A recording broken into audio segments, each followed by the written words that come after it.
साथ रितु सिंह, मेरे साथ जुड़ गए हैं मेरे सहयोगी आनंद। बात होगी ईरान अमेरिका की, क्योंकि ट्रंप ने सीज फायर को बढ़ाने का ऐलान कर दिया है।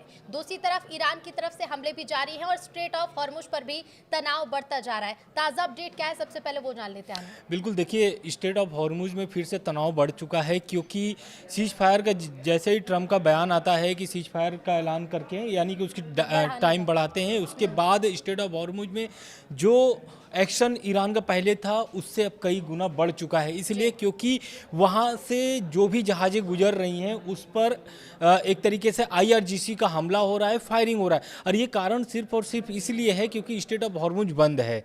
और स्टेट ऑफ हॉर्मुज बंद होने का कारण समझिए, पहला तो एक ये है कि अब्बास अराक्ची ने बयान दिया था कि स्टेट ऑफ हॉर्मुज खोल दिया गया है ना। उसके बाद आईआरजीसी का बयान आता है कि स्टेट ऑफ हॉर्मुज फिर से बंद कर दिया गया है। तो यानी अंदर खाने में भी, ईरान के अंदर खाने में भी, यानी कि आईआरजीसी और ईरान की जो सरकार है उनके बीच में भी तनातनी है। तो इसको लेकर के तो एक है ही मामला, लेकिन आईआरजीसी इसमें पूरे ईरान का नेतृत्व कर रहा है।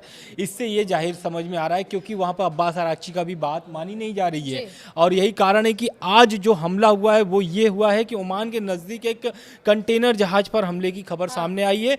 और ये खबर ब्रिटेन की समुद्री एजेंसी ने उसके मुताबिक अगर हम बात करें तो आईआरजीसी ने गनबोट पर पहुंची, आईआरजीसी ने एक घंटों वहाँ पर एक फायरिंग हुई है।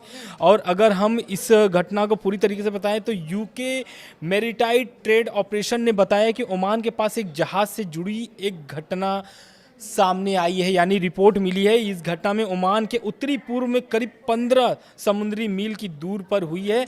एजेंसी के मुताबिक कंटेनर जहाज के एक कप्तान ने बताया कि इस्लामिक यानी कि जो आईआरजीसी है उसकी जो जहाज है उसके पास से गुजर रही थी, और यही समय था जब आईआरजीसी ने उस कंटेनर पर हमला कर दिया।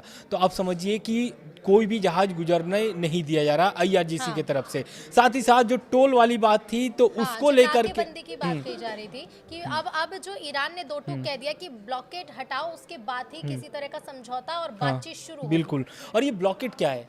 जो यूएस की नाकेबंदी है उसको ही लेकर के है। और ये जो बैठक नहीं हुई, बैठक होने वाली थी, ये बैठक कैंसिल हो चुकी है। इस बैठक को पूरी तरह रद्द माना जाए? अभी टाइम नहीं, रद्द नहीं माना जाएगा, क्योंकि इसका हो सकता है कि शेड्यूल बढ़ा दिया गया है, टाइमिंग बढ़ा दी गई है। फिलहाल के लिए आज जो बैठक, कल जो बैठक होने वाली थी उसको लेकर के ये था कि आज बैठक होगी। आज भी ये बैठक कैंसिल नजर आ रही है, यानी कि अब बैठक कब होगी ये ईरान तय करेगा। अब अमेरिका तय नहीं करेगा, अब ये ईरान तय करेगा कि इस्लामाबाद में बैठक कब करनी है। और इसको लेकर के मैंने कल भी एक वीडियो बनाया था हम लोगों ने साथ में कि ये जो बैठक होगी, इस बैठक का पूरा पहला एक यही मांग है ईरान का कि पहले आप जो नाकेबंदी है उसे हटाइए। लेकिन कल एक बड़ा दावा भी ईरान ने किया था कि नाकेबंदी को तोड़ दिया है ईरान ने, उस पर भी जो नाकेबंदी अमेरिका ने की थी उस पर भी हमला दिया है। तो क्या अब वो दावे फिलहाल झूठे माने जाएं या फिर किसी तरह का असमंजस इन दावों को लेकर? नहीं, झूठे इसलिए नहीं माने जाए क्योंकि उस पर ट्रंप का एक पोस्ट भी था। ट्रंप ने कहा कि ईरान ने सीज फायर का उल्लंघन किया है।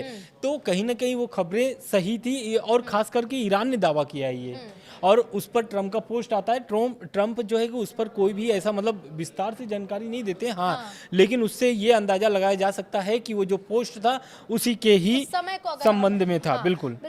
ईरान ने ये भी कहा है कि अगर राजनीतिक समाधान की कोशिश होगी तो इसके लिए ईरान तैयार है, लेकिन अगर जंग थोपी जाएगी तो जवाब बखूबी दिया जाएगा। ईरान साफ तौर पर कह रहा है। बिल्कुल, आप सही करिए, क्योंकि देखिए ईरान पहले से भी यही तैयारी इसकी यही थी कि जब भी अगर अमेरिका कोई भी अगर हमला करता है तो उसका मुंह तोड़ जवाब दिया जाएगा। आप देखे होंगे कि बीते दिनों जो युद्ध चली थी, जो बमबारी हुई थी, उसमें ईरान ही लगातार जो है कि खाड़ी देशों को भी लपेटे में लिया हुआ था। जितने भी खाड़ी देश से ऊपर भी हमले किए थे।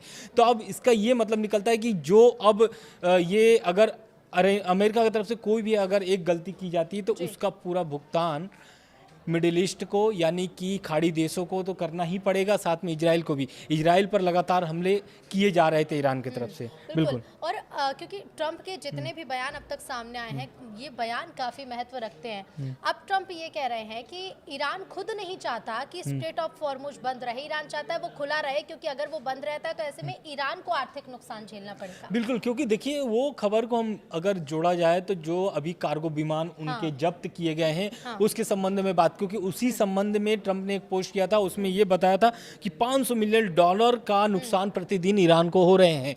तो उसको लेकर के ये अंदाजा लगा रहे हैं ट्रंप, ये जो दावा कर रहे हैं इसी से अंदाजा लगा रहे हैं कि ईरान खुद चाहता है कि स्ट्रेट ऑफ हॉर्मुज खुल जाए। तो क्या स्ट्रेट ऑफ हॉर्मुज खुलने के लिए ये जो ट्रंप का दावा है या ये सही है या गलत है? क्यों? क्योंकि अभी तक वहां से कोई भी जहाज गुजर नहीं रहे हैं स्ट्रेट ऑफ हॉर्मुज से किसी भी देश का। हाँ, तो खास करके अमेरिका जो सहयोगी देश है और अमेरिका का जो जहाज है वो तो कतई वहां से गुजरने नहीं दिया जा रहा है। बिल्कुल। जेडी वेंस के जो दौरे को लेकर बात कही जा रही तो उसका क्या अपडेट है आनंद, उसके बारे में भी बताइएगा। क्या ये दौरा टल गया है? फिलहाल कुछ दिन के लिए माना जाए कि किसी भी तरह की बैठक नहीं होगी और अभी फिलहाल कोई समझौता नहीं होगा। बिल्कुल, देखिए ये जो बैठक होने वाली थी इस्लामाबाद में, इसमें उपराष्ट्रपति जेडी वेंस का जो पाकिस्तान दौरा था फिलहाल के लिए टल गया है। क्योंकि ईरान ने अमेरिकी जो प्रस्ताव था उस पर कोई भी जवाब नहीं दिया था। यानी कि ईरान जो प्रतिनिधिमंडल थी इस्लामाबाद पहुंचने वाले थे, लेकिन वो नहीं पहुंचते हैं। और इस पर पहुंचने को लेकर किसी भी तरह से साफ बात भी नहीं कही जा रही थी ईरान की तरफ से कुछ। दरअसल एक अगर हम सोर्स की बात करें, जो विशेषज्ञों का क्या कहना है इस मामले को लेकर के, क्यों नहीं पहुंचे प्रतिनिधिमंडल जो ईरान के थे वो क्यों नहीं पहुंचे, तो इसका ये मतलब निकाला जा रहा है कि मुस्तफा खामनेई जो हैं वो अब पूरी तरीके से अपने कंट्रोल में ले लिए हैं सारा कुछ। यानी कि मुस्तफा खामनेई ही तय करेंगे कि वो बैठक करेंगे या नहीं करेंगे, और अगर नहीं करेंगे तो युद्ध का जो तैयारी है वो कैसी तैयारी है उसका भी पूरा निर्णय अब वही ले रहे हैं। यानी मुस्तफा खामनेई के ही अब एक तरीके से कंट्रोल में सब कुछ है। और यही कारण था कि जो ईरान के जो प्रतिनिधिमंडल थे जो इस्लामाबाद पहुंचने वाले थे, ऐसा लग रहा था कि जो है कि ईरान जो है ये बैठक करने के लिए जो दूसरे दौर की बैठक है वो आएगा। लेकिन मुस्तफा खामनेई के जब से एक्टिव हुए हैं और जब उनके सब कंट्रोल में चला गया है, तो अब यही खबर निकल रही है कि मुस्तफा खामनेई तय करेंगे कि बैठक होगी कि नहीं होगी। खास करके स्ट्रेट ऑफ हॉर्मुज में जिस तरीके से तनाव बढ़े हैं उसको लेकर के काफ़ी चिंतित हैं। और मुस्तफा खामनेई का कहना है कि हम ईरान की जनता की हित को देखते हुए हर एक फैसला लेंगे। बिल्कुल, क्योंकि स्थिति बिगड़ती जा रही है आनंद। लेकिन एक बैठक और है जो काफी महत्वपूर्ण है, जो लंदन में होने जा रही है। 30 देशों की जिस बैठक के बारे में हम चर्चा करने वाले हैं कि ब्रिटेन और फ्रांस भी अब इसके लिए कड़े कदम उठाने वाले हैं। अपील कर सकते हैं कि अब ये स्थिति को संभाला जाए और स्ट्रेट ऑफ हॉर्मुज में जो तनाव बना हो उसे खत्म किया जाए। क्योंकि देखिए स्ट्रेट ऑफ हॉर्मुज बंद हुए काफ़ी दिन हो गए हैं और इससे सभी देशों को नुकसान सहना पड़ रहा है। खास करके देखिए एलपीजी, पेट्रोल, सारी चीज़ों पर एक तरीके से बढ़ते जा रहे हैं। क्रूड ऑयल का भी आप अगर प्राइस देखेंगे तो वो अभी हाइक पर है। तो उसको लेकर के ये जो 30 देश हैं ये जो बैठक कर रहे हैं, खास करके स्ट्रेट ऑफ हॉर्मुज को लेकर के।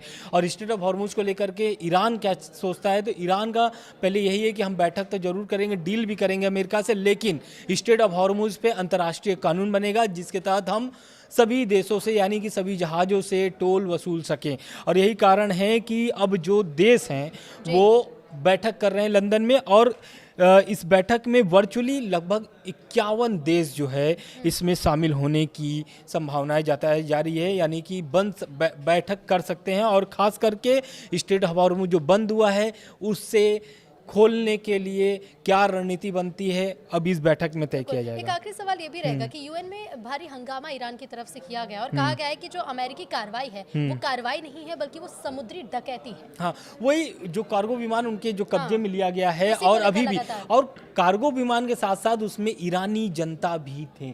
यानी ईरान के लोग भी उनके कब्जे में यानी उनके पकड़ में हैं। उनके एक तरीके से ईरान की जनता के साथ क्या हुआ है अभी तक कोई अपडेट नहीं है। और यही कारण है कि यूएन में एक तरीके से ईरान ने हंगामा मचाया है, खास करके आरोप लगाया है जो कि ये डकैत वाली जो आप बात कही है उस पर।